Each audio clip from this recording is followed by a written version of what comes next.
So good evening, everyone. Welcome to our session on digitalizing museums and memorialization.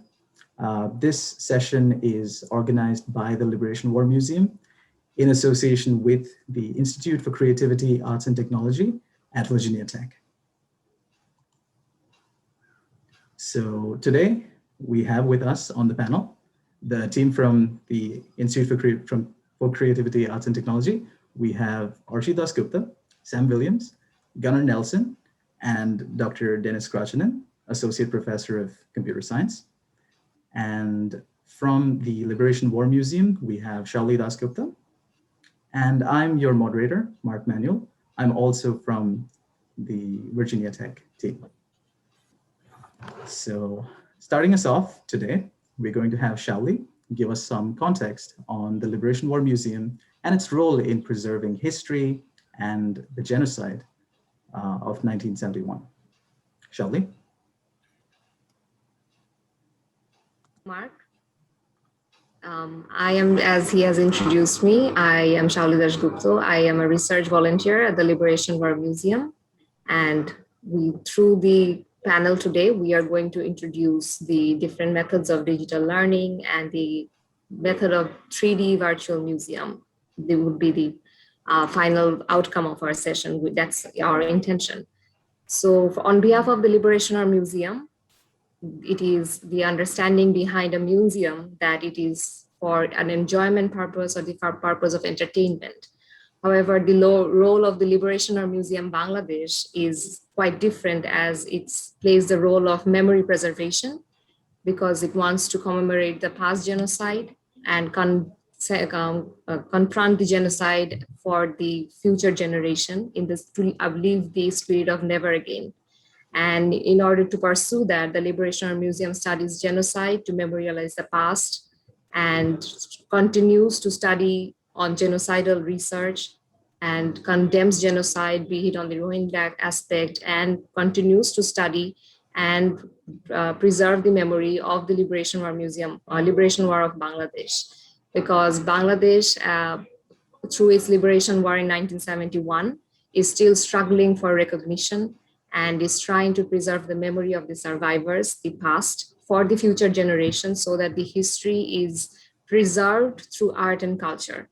And the Liberation War Museum does that, the process of memorialization through documentation, celebrating and upholding landmark events that marks the genocidal activities, and through its gallery exhibitions. Archie, if you would go to the next slide. However, as we all know, last year in 2020, actually on exactly a year before, WHO officially declared the COVID-19 pandemic, for which in the schools and any educational institution globally had to go through mandatory closure.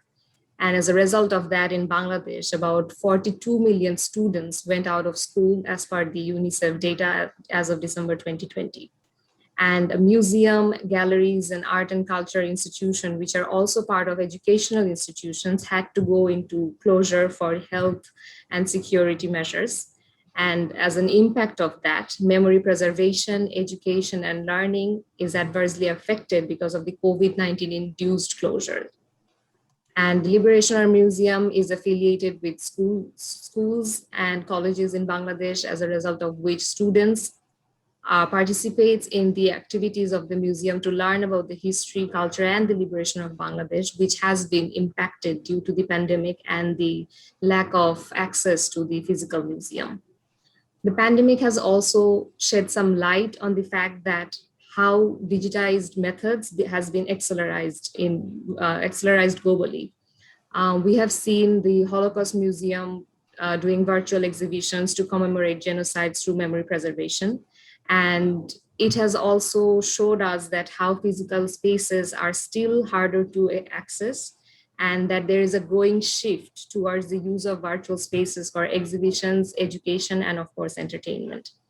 And while the world has gone into mandatory closure and lockdown, it has also, for teams like us, we have been able to figure out how you can use different methods of digitization in order to pursue memory preservation, apart from trying to figure out the conventional method of studies through the use of digital learning methods. And when the team of Virginia Tech approached with this idea of how you can showcase or take the exhibition of a museum to a 3D virtual museum, the motivation behind that was that in Bangladesh, there is limited alternative to exploring history and culture. There is saying limited alternatives would be an understatement, but there is actually no alternative to learn about your history, culture, and most importantly, the liberation war of Bangladesh, for which the liberation war plays an active part in commemorating the events. And in order to figure out how you can create a virtual 3D museum, it has been seen that virtual tours and other digitized methods of learning would be used in order to showcase in order to complete a total 3D virtual museum. And that has been the motivation behind creating such as the team would be carrying forward, and I would be giving it out only in brief. And when we were talking about how to make a 3D virtual museum in the context of a Liberation War Museum of Bangladesh, we have seen that almost all museums that exist are actually based on the brochure method, which is just a compilation of images and texts, which does not fully capture the visitor's attention. Because at the Liberation War Museum, the galleries that are there are therefore the artifacts that are there are not only there for visitation purposes and for a person to see, they are for memory preservation, and they have emotional values attached to it. So in order to achieve that, we have seen that the virtual museum not only has to be interactive, it has to be engaging, and a visitor has to retain information about the liberation war or the subject matter of the museum. So in order to achieve the methods of digitizing the museum, the team has actually taken time to understand how the methods could be compiled together in order to provide a successful 3D virtual museum. So as I've said, that the team has conducted several research studies and brainstorming to understand how to showcase the museum to the visitors. So in order to do that, we have actually curated 3 galleries on all the pilot basis. And we have actually figured out or tried to understand how the digital medium could be used in a unique way. So instead of just providing text and images, the virtual museum explores to understand how different learning mechanisms could be used through the use of audio visuals and maybe an animated guide that I would allow the team to carry forward in their speech. Thank you, Shelley. Shelley has been our liaison with the Liberation War Museum and is the sole reason we were able to come up with this. She provided us with access to the content, and we're grateful for that. Thank you so much. So at this point, I want to also go ahead and remind the audience that any questions can be posed to our panelists using either the Zoom chat, or we can also use Hova. So we have a Hova chat. You can use either of those two, and we will be addressing your questions during small break sessions like this. So do we have any questions for the panelists at the moment? I'll check the Hova chat. Okay, it doesn't look like we have anything right now. So we'll move on. All right. So next, we're going to talk more about our approach to creating this digital museum for the Liberation War Museum. And I'm going to have our resident developer, Sam, talk to us about our approach. Sam is an undergraduate student who focuses on creating digital content, website design, video games, and Sam was the lead developer for this project. Sam? Thank you, Mark, and thank you, Shelley, for contextualizing everything. We decided to research which of 3 modalities was the best mode of educating users in a virtual museum. We designed our virtual museum considering its self-guided, avatar-guided, and game-based approach. We also conducted a user study to evaluate the user's experience. So we created a web-based 3D virtual museum for showcasing the culture and history of the liberation war of Bangladesh. So the different presentation modalities to understand the impact of different types of virtual innovation on learning engagement were mentioned above, and each gallery in the museum is basically a room that replicates a physical gallery of a museum. In our virtual approach, users can interact much more than they could with just videos and images. In our virtual museum, they can walk around and view artifacts from multiple perspectives, similar to how they would in a real museum. The interior of the museum itself is decorated and designed like a real museum to help immerse the user. A user can find text, audio, and videos, and in the second gallery, animated tour guide to help narrate the artifacts and the story in each gallery of the museum. The first gallery in our museum is about the culture and the history of Bangladesh up to 1952, excuse me. It is a self-guided experience. Users are free to visit artifacts at their own pace in any order they like. The user, once they have visited all the artifacts, they can proceed to the second gallery. Here's a short video demo of the first gallery.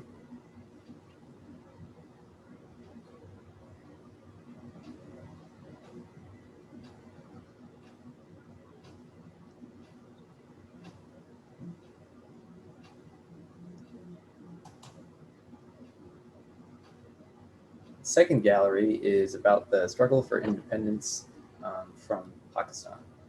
It is an avatar-guided experience. And in this room, users are encouraged to follow the guide, but they can visit the artifacts in any order they like. However, once the guide has shown the user all the artifacts, the user can then proceed to the third gallery. The guide is actually voiced by Gunnar, who is with us, and it's a Royal Bengal tiger avatar named Baga. And there's a picture of him. You'll also see him in the following demonstration we have.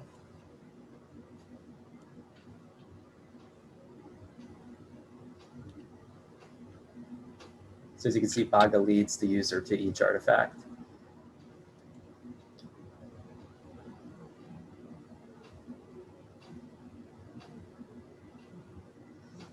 And as you can see, the museum is designed to look just like a museum in real life, with the added benefits of being able to, with the tank is a funny example, to shrink it down and make it something you could see in a room, and scaling things down, right? The tank in a museum is sort of a big deal, but we could sort of make this more accessible to people. All right, Gallery 3 is about the Liberation War itself. This is our game-based approach. In this room, users have to complete a series of riddles provided at the top right corner of the screen before they can exit. And once they complete all the riddles, they can exit the museum. It is the last gallery we have in our virtual museum. The riddles hint at the artifact where the answer can be found. And they're actually written by Bark and Archie. And a lot of them rhyme. So big ups to them for being poets, in addition to great researchers. Here's a demo one in the bottom right-hand corner. This is the user interface users are provided with in the virtual museum. Here are some images of this room. And I may not have mentioned, but you can see that if a user goes up to an artifact and clicks on it, they can view the description of the artifact, and there's a title to the artifact. And as you've seen in previous ones, if it's a video artifact, then a video plays on the screen. And then as you can see in the right picture, well, actually in both pictures, in the top right-hand corner, you can see the riddles that appear. So we used Unity, which is a 3D game engine, to develop our virtual museum. We deploy the application with WebGL. So WebGL allows you to create 3D graphics in web browsers, and it works with many popular browsers. Why is this important? Well, accessibility. We want to expose this material to as many people as we can, right? So WebGL allows us to do this very easy. And usability, it's very comfortable for people. And we found from our studies that users were very comfortable using their web browsers to access the museum. So again, people are very comfortable using their browsers. It's a very usable method of a museum.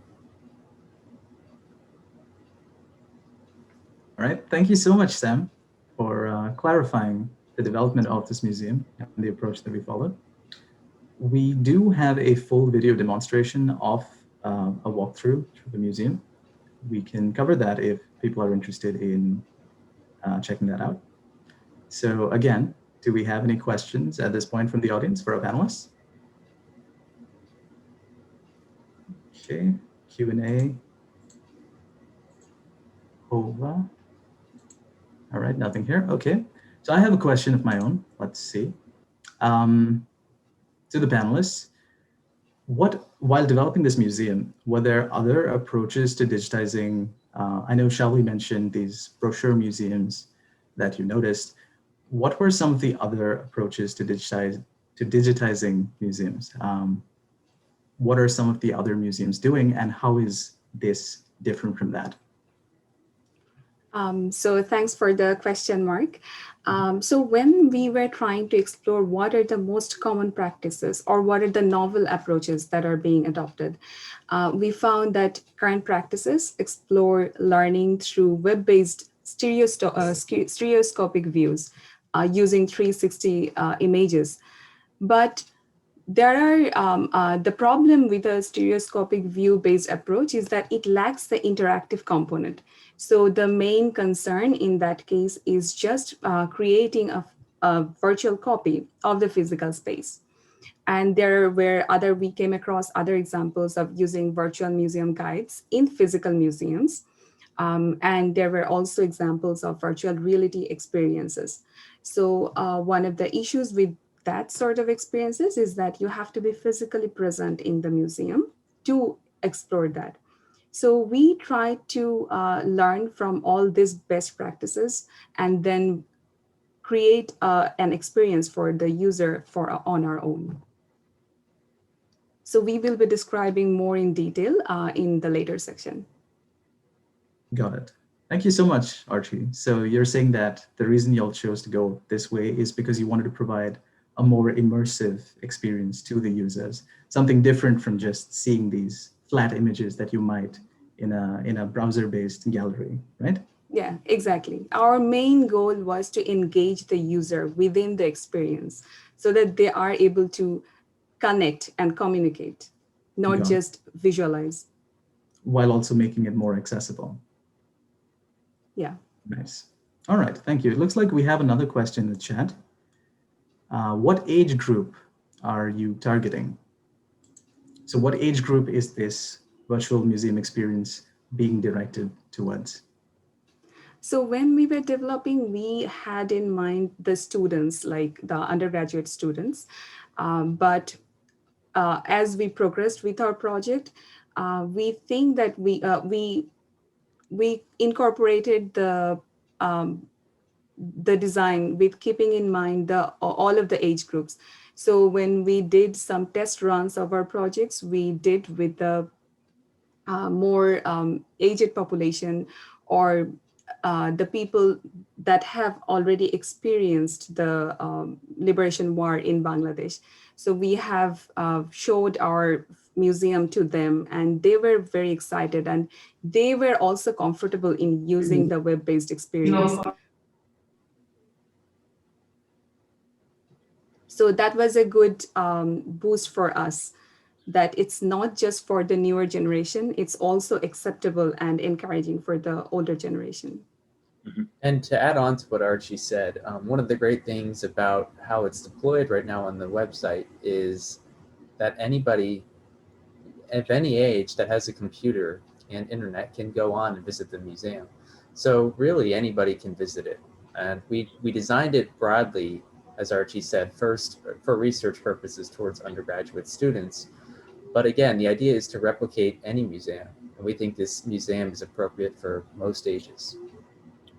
And even something to add as well simultaneously, but even with future generations, as they are more keen and adept with new and novel cases of technology, the fact that laptops, for instance, in even in local Title I schools that are economically disadvantaged, students still have access to a laptop and a school's internet connection.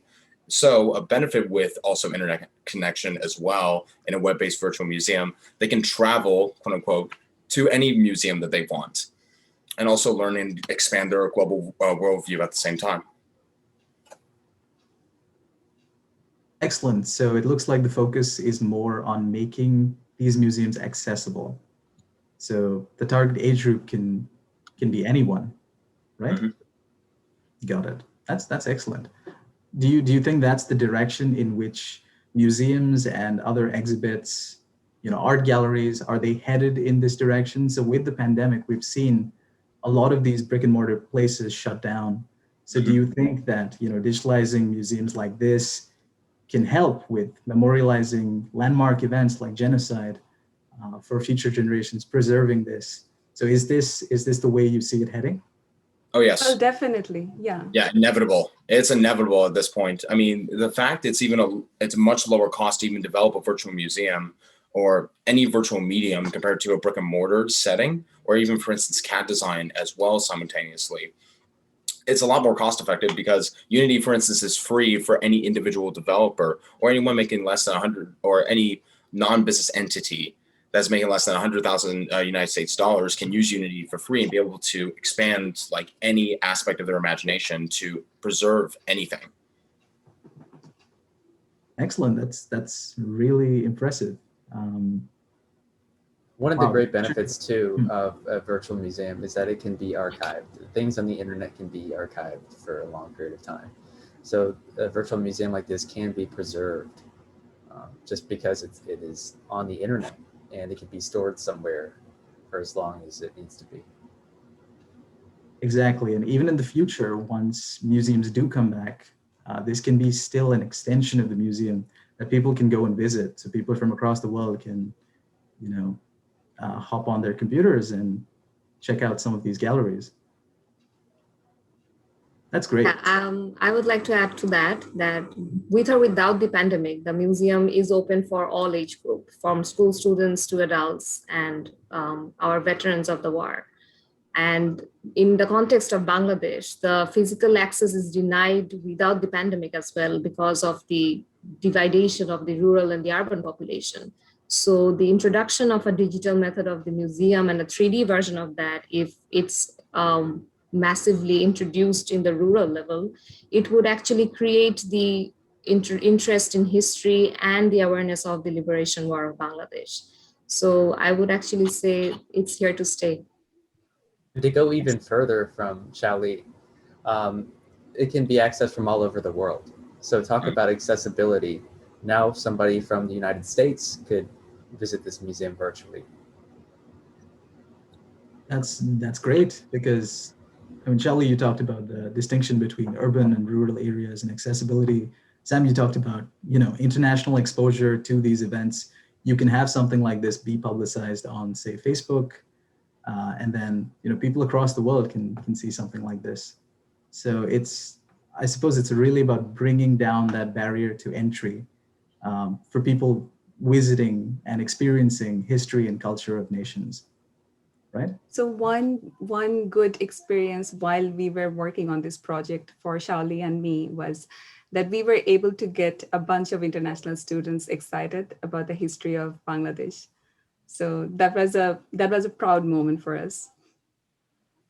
Wow, that is true. I mean, more than half of our team is not from Bangladesh, and we learned so much while developing this. So that's great. Do we have any other questions from the audience? Let me check the Hova chat real quick. Okay, if not, so next we're going to talk about our actual experience with running this virtual museum by several participants. And to talk about that, we have Archie Dasgupta, who is a PhD candidate from Virginia Tech. Archie? Thank you, Mark.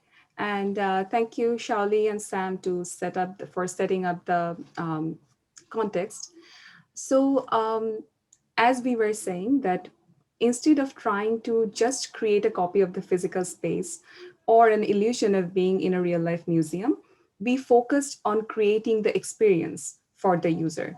So, rather than solely digitizing the artifacts, we focused on enhancing the learning, engagement, and presence through gamification and through use of digital avatars.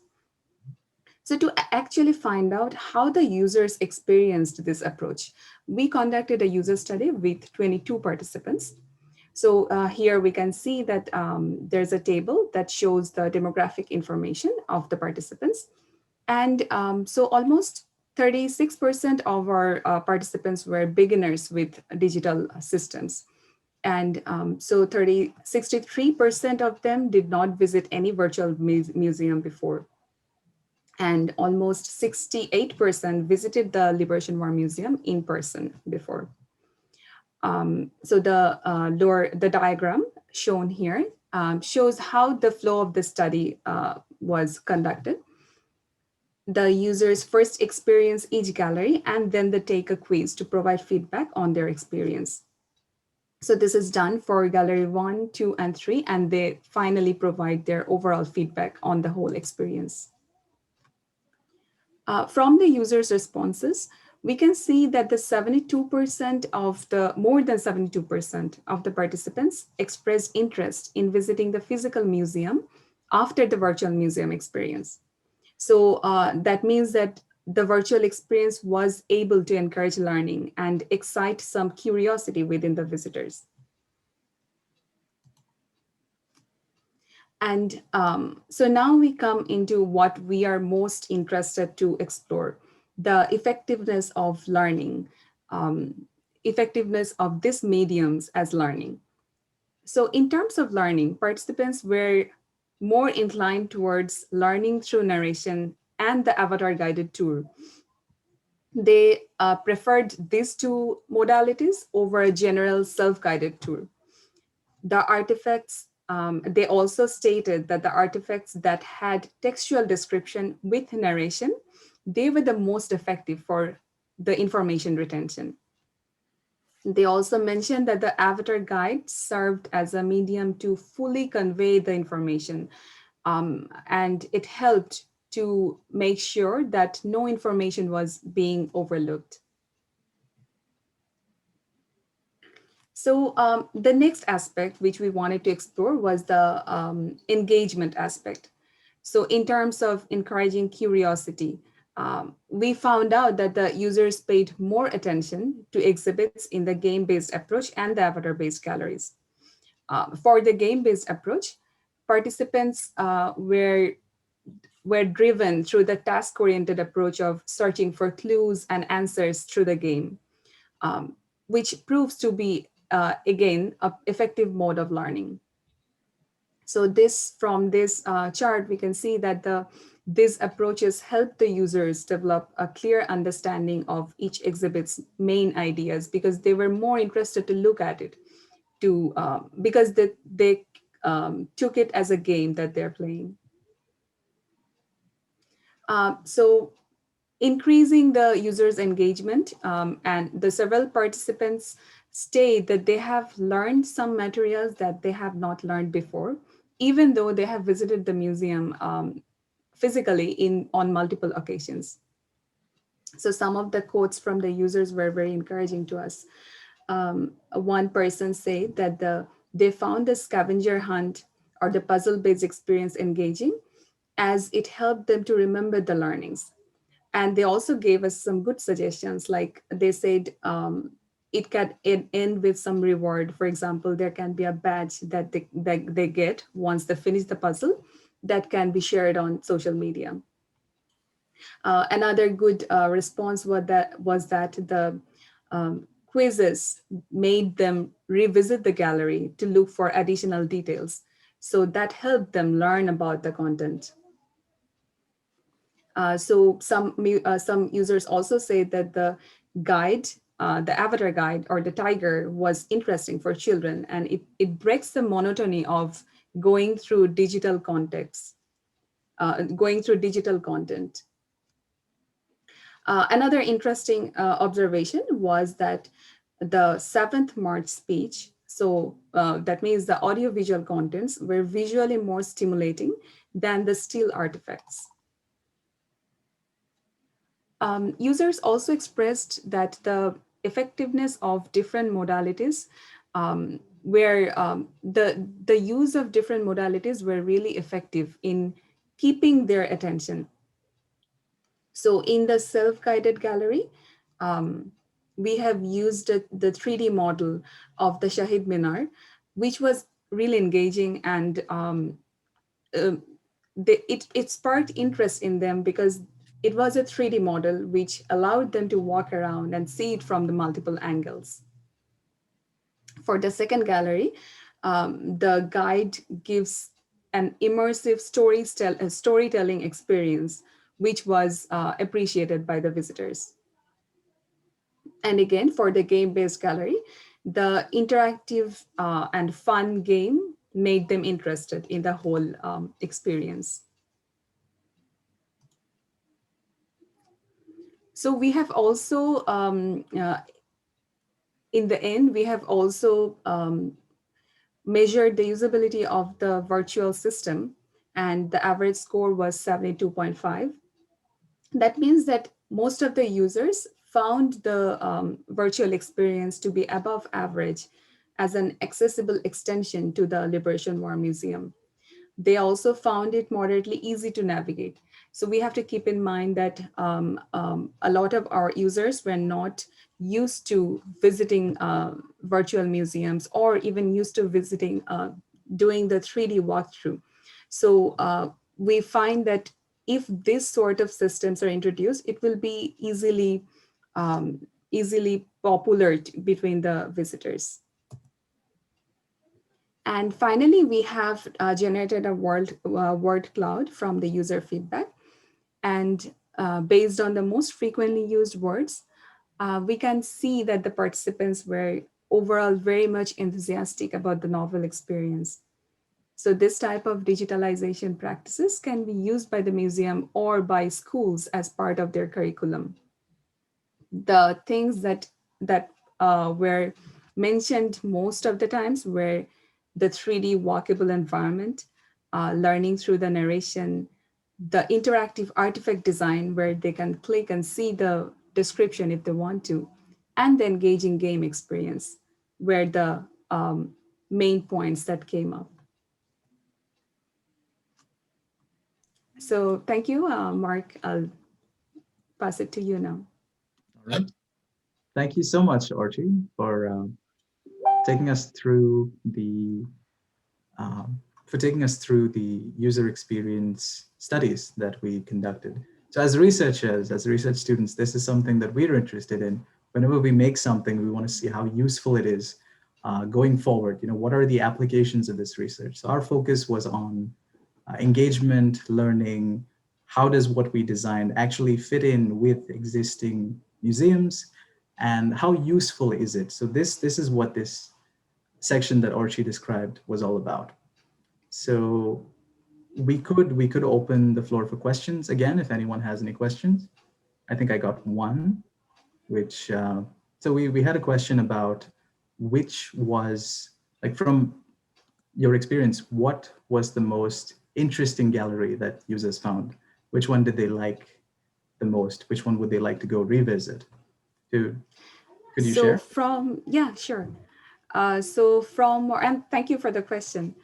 Of course. From our study results, we see that the game-based and the avatar-based galleries both kind of tied in terms of generating interest from the users. But multiple users have suggested that there can be a multimodal approach. So it doesn't necessarily need to be this strictly divided, like one gallery will be game-based or another gallery will be avatar-based. So the whole design can be a mixture of these modalities. So that will help break any monotony, and that will keep the interest fresh in the visitors. Got it. So overall, our suggestion is also that. So while designing any experience like this, it would be great to have the multimodal aspect. I see. So instead of having these specially curated galleries where you have free roam, you have avatar-based, game-based, to find a way where you can combine all of them and put them together. That Yeah, would be that. exactly. I see that. That makes sense. I think we have another question in the chat. Let's see. Um, which information is want to be most okay? So did we receive any information about what was the most interesting thing that was observed from our responses that the museums should focus on going forward? So you mentioned multimodal approaches. Any other comments that came along in that direction for future work? So, We are actually going so to address that in the next couple of slides, but if you can give us a preview. yeah. So is the question like from the museum side, what should be the approach?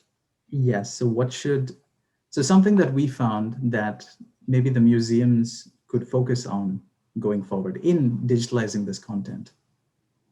Okay, yeah. Yeah, as we were conducting the study, the participants, since they were all Bangladeshis, they found interaction with information that has emotional context as well. Suppose this historical speech of 7th March, the history behind 21st February and it becoming the International Mother Languages Day. Is all a part of something they want to explore more in a virtual museum.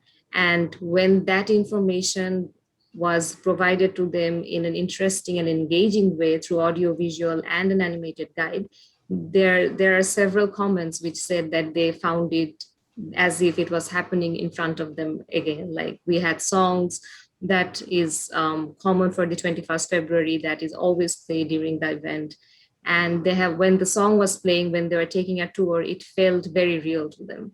So experiences like that made a real difference that I think a physical museum would also focus on, that a visitor also wants to retain more information that has an emotional value and that marks an historical event in the context of Bangladesh. Yeah, exactly.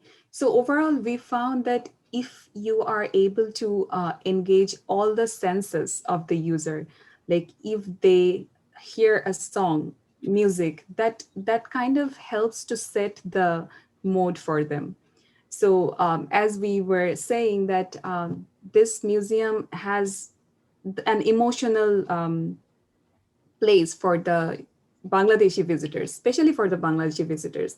So if you want to stimulate that emotion, and if you want to introduce that emotion to the global visitors who do not yet have knowledge of the history of Bangladesh, then the best approach is to try to engage them, try to use audiovisual displays, try to use narrations to guide them through, and trying to use the 3D models that will kind of help them feel immersed into that space. And I think also the positive feedback from the game-based gallery is also something worth noting. Games, I think, will be great to incorporate as much as you can. And games can be all different kinds of things. We did riddles, but specifically maybe scavenger hunts, I think would be a great thing to sort of, as Archie said, keep people engaged and get them, excited about learning. Yeah, even the physical museum can implement scavenger hunts throughout the museum. Excellent. I believe that would be something really interesting for children, right? Running around the museum, finding puzzles and clues, and kind of showing them how to navigate the museum. So we're kind of curating content for them by providing them with these puzzles. That would be great. Yep. Yeah. So now that you mentioned, like, one interesting study we came across where it dealt with the younger visitors, and the idea was that the younger visitors are actually just running around the museum, or when they are in a field trip, they're just running around. So how to actually make them look and how to actually make them listen or how to actually make them learn. So the gamification of learning can be a great approach. Excellent. That sounds really fun, and that's something that museums can definitely do to make their artifacts and exhibits more engaging, especially to attract a younger audience. So, The Gunnar, level I of think interaction as well simultaneously. exactly. Mhm. So, did you also have something else to add? For me, in my case, personally, I don't, but I definitely see the huge limelight over a new medium of interaction with the museum, because rather than just exhibits, or for instance, the Smithsonian Museum, where in that case, in that retrospect, they have games where it's all interactive and virtual, even an obstacle course in the science-based museum. So that way there are immersive experience. But since the physical medium is changing really to a virtual one, now it's a new way to figure out exactly, okay, what experiences can we simulate and put on the virtual medium? Exactly. Mhm. That's great. So that's the direction we're moving forward. Mhm. So that sounds good. So yeah. So next, moving on to our next component, Yep. we have Gunnar, who's going to talk about future directions for this project. Gunnar is actually a graduate student at Virginia Tech, and he works a lot with children and educating them about robotics. So he's a great person to talk to us about how this can be applied to learning, engagement, and just taking this history and culture to the next generation. Gunnar? Mhm. So just a little bit about me. I am a currently first year master's student studying computer science at Virginia Tech's College of Engineering. And I specialize particularly in artificial intelligence, human computer interaction, and human robot interaction, with a focus on child robot interaction as well for learning and engagement with students. But in this case, for the virtual museum, I definitely see personally, given the fact that COVID-19 has already accelerated this type of new medium to be showcased on the limelight, because prior to COVID-19, virtual reality and immersive experiences have already been prevalent, but COVID-19 has sort of been a catalyst as a result, given that we have to socially distance given the pandemic. And this is not just only the pandemic, as we're shifting more to a globally focused, well, we've always been a global economy, but we're shifting more as we have become more interconnected with not just travel, but even the case of technology as well, such as Zoom. The fact that we are able to make a project in of itself from our seats of our desks from all across the world, and even open our new eyes to a new perspective, is quite changing and quite riveting at the same time. So the preservation of human history through the virtual medium and the democratization of education from any part of the world will be quite evident in the next coming decade. Because despite the adversity of COVID-19, we as human beings are basically overlords of change and adaptation, because we have adapted, in this case, to preserving any knowledge or any medium into this new frame and new limelight based on the tools of what we have, despite this obvious pandemic right here. But even this project in itself has opened up a new door and waves to explore in this virtual medium for preservation of history in museums. Like, just imagine a child from a low economic standpoint who can learn from a virtual museum without any means of travel or any means of resources, for instance. They can learn and grow if they just have internet access, as technology has become a lot more cost effective, where students can have a laptop and internet connection. And the potential is very quite evident. So the future direction of this work, and breaking down in the next steps, is that we have received comments and feedback from this virtual museum in terms of improving our current version, which would include immersive artifacts, where one could pick up an artifact in a virtual line space and be able to shift it and rotate it, and versus just seeing, for instance, a text or a video, but actually understanding and grabbing the artifact. Because I'm pretty sure a lot of us cannot really touch, delicate artifacts inside of museums because they might break. But in the virtual case, we can probably pick them up, throw them, just see how far they go, any means necessary. And we'll also be doing another study focusing on U.S. College students to test their learning and engagement despite borders and geographical locations as well, since we do see the potential behind the learning and engagement aspect. Because even the case of what if there was a virtual museum in one's native language could even be expanded on a wider scale. Like, for instance, the native language of Bangladesh to native language of Russia, at the same time, this can be another limelight to be able to explore. Into next slide. So in conclusion, so 3D virtual environments can help us digitize museums, but they also promote learning and engagement as well, for not only just in any amusement or activity or games, but even in virtual museums and historical exhibits as well. For they even allow visitors to have virtual copies of historical artifacts, while also understanding based on regardless of location simultaneously. For if we were to shift our focus and move forward in this virtual limelight, in this new medium, for historical events and wars to create an immersive experience, there's a whole nother world of history that we will be able to explore that is quite riveting. For instance, like we could experience, for instance, in the case of what D-Day was like in those cases, other than just having a physical limelight of seeing a statue, we can see it through a video, for instance, and know exactly what the beach was like, or just see and hear, or maybe even smell at the same time. And that one case and one example. So overall, the democratization of information education is also another case of a benefit for these future museums. For not only do they allow access to, regardless of location based on urban or rural areas, but there's equal wealth.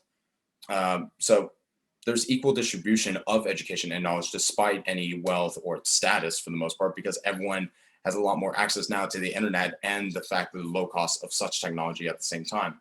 So in this case, if we were to move forward as people and preserve our history and culture, this is a new medium to be able to explore and be able to adapt within this coming decade. So thank you very much, and opening the floor to questions. Excellent. Thank you so much, Gunnar, on pointing out some of these many benefits that virtual museums have to offer to museums today, and just preserving history, culture, heritage for future generations. It's a new wave. It's going to be quite evident in this coming decade. It's just going to happen. Definitely. Oh yeah. We're part of that. We're part of making this change happen. Part of history. Wow. So, okay. I was just looking at the chat. Do we have any more questions? So this is actually the conclusion of our presentation. So now, again, it's an open floor. Do any of you in the audience have any questions for us? Anything about the entire presentation, about virtual museums, memorialization of history, anything at all? You can let us know either in the Zoom chat or in the Hova chat.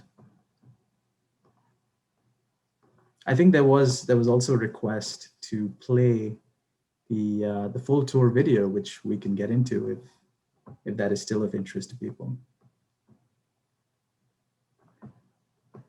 Okay, so let's go ahead and get started with that. So this is Gallery 1. This is the free roam experience, where a user, they enter the virtual museum and they can explore. We chose to have about 5 artifacts per gallery, and people from Bangladesh would definitely recognize each of these artifacts.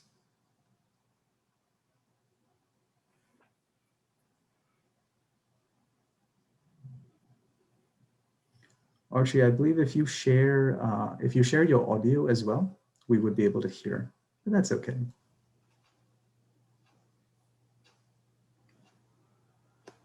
So we have the Bengal tiger.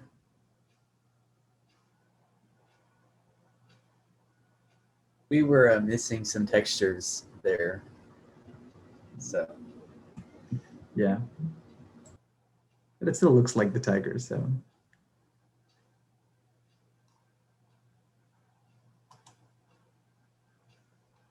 So we have a comment from Mafidul Haq, sir,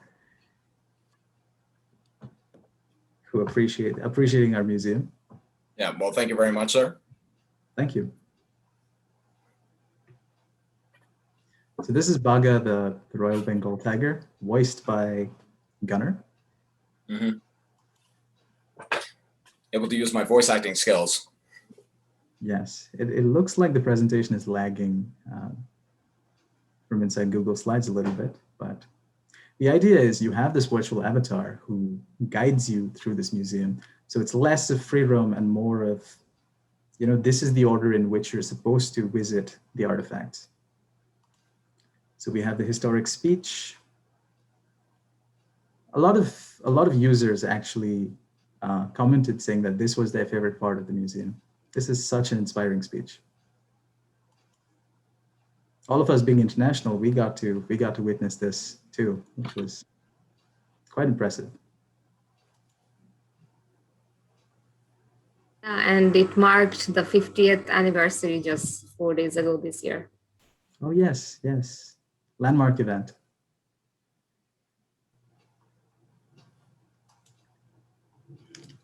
So are you guys able to hear?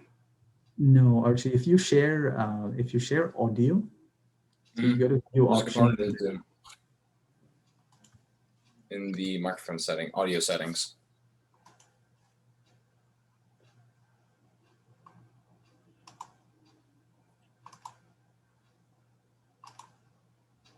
If not, that's also fine. Yeah, that's fine.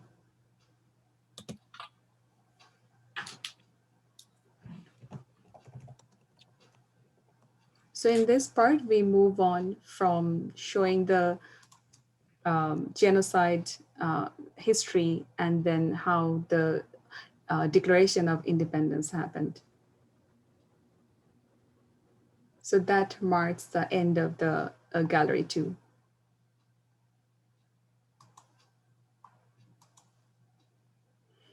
And now we come to the gallery 3, which is where as soon as the user comes in, they see the question or the quiz on top of the screen. And so from this clue, I'll give the example. The first clue is, we are the ones who fought tooth and nail for our freedom. They call us what? If you type in Mukti Bahini, you can go into the next, you can get the next clue.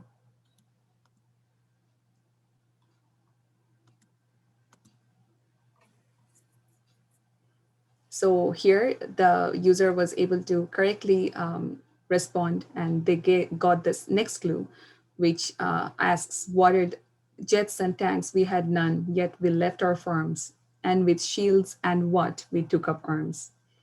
So the answer here is, with shields and spears, the freedom fighters joined the resistance. So similarly, the user goes through each artifact and answers the questions, solves the puzzle.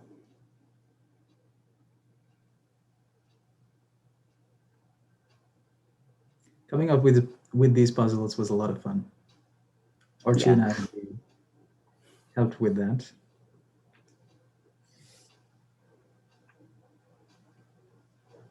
We also represent the support from the international community to create awareness about Bangladesh, the struggle in Bangladesh.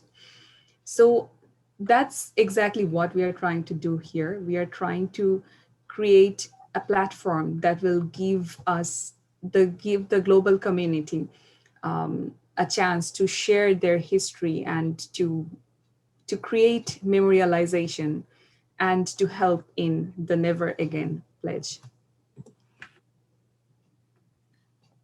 For those of you in the audience who haven't actually tried out our virtual museum, I'm sharing the link in the chat if you would like to go and experience this for yourself. Because the video is a little choppy, but when you go and do it, it's a lot faster, it's nicer, and there's audio. So this was our video tour of the 3 galleries from the Liberation War Museum. And yeah. Do we have any closing comments? If not, I would like to encourage Dr. Grashnan to say a few words before we end this session. We have another few minutes. Yep. Okay, thank you, Mark. We as computer scientists often do research and technology and focus on those technical things, and it is always a great experience to have an opportunity to while doing such a research to see broader impact, strong societal impact, and see in practice what technology can bring to people and how we can use it for common good. I would also like to thank to Liberation War Museum for making this possible through their collaboration, and it was really great collaboration. I hope it will continue. And finally, I would like to thank the rest of the team who really showed a lot of initiative, and I was just, almost like an observer. So again, thank you all, and it was a great experience in this project. Thank you so much, Dr. Grashnan. Dr. Thank you, Grashnan was being modest. He helped us a lot in developing the museum, but thank you all so much, especially all of you at the Liberation War Museum who provided us access to all of this content that went directly into making this. So thank you all so much, both the team of the ICAT and also Liberation War Museum. Thank you for all of you who attended our session today. We greatly appreciate you being here today and helping us memorialize this, this event. Thank you.